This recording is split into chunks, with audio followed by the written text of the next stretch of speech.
Winde says the public is very apprehensive about another state of disaster. Recalling the absurd restrictions and limitations that were enforced during the COVID-19 pandemic, he says this declaration is very specific to electricity generation. But he says many will be worried that this is yet another opportunity for corruption to flourish. To this end, the Western Cape will establish an ad hoc committee that will ensure proper oversight. We must know that when you reduce the rules to get an outcome, you must up the transparency. You must up the oversight. So that has got to be critical at a national level, and we will be implementing. I've already engaged with the Speaker on it. I can already see the discussions going with Chief Whip in our Parliament, set up that ad hoc committee, make sure we create the transparency. Winde says the declaration has the potential to be beneficial to fast-tracking already existing plans within the province for a stable electricity supply.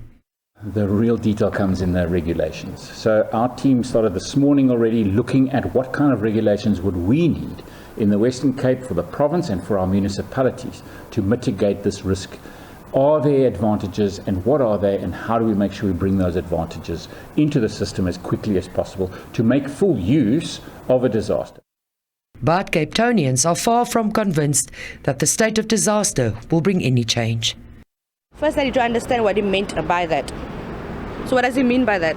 Because we are in a disaster currently, so what does he mean by declaring that? Do you perhaps have the question or the answer to that question? Everyone knew it already. It's just sort of come to the fore now. Hopefully this means some change will be evoked. But as with a lot of people, I'm not extremely positive at this stage or optimistic. I think it's going to take more than the President declaring the state of disaster for something to actually happen. And it takes mere seconds when speaking to anyone on the street before anger and frustration is evident. Here in this country, we've been led with the leadership that have had no plan. These people do not have a plan. I mean, we are in the crisis right now. Next year we're taking elections. Who is going to vote for these people?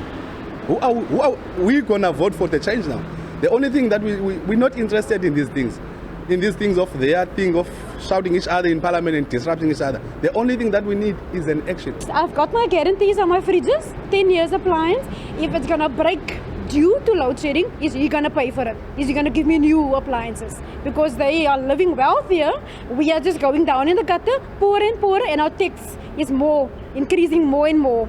And we're very shocked that he said there will be a Minister of Electricity and Energy, and we don't know what is he going to do, because it's something that is planned.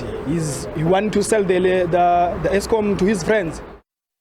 Winde wants, among others, for competent and viable municipalities to be given the go-ahead to buy power from businesses and individuals to add to the grid. Mariska Botha, SABC News, Cape Town.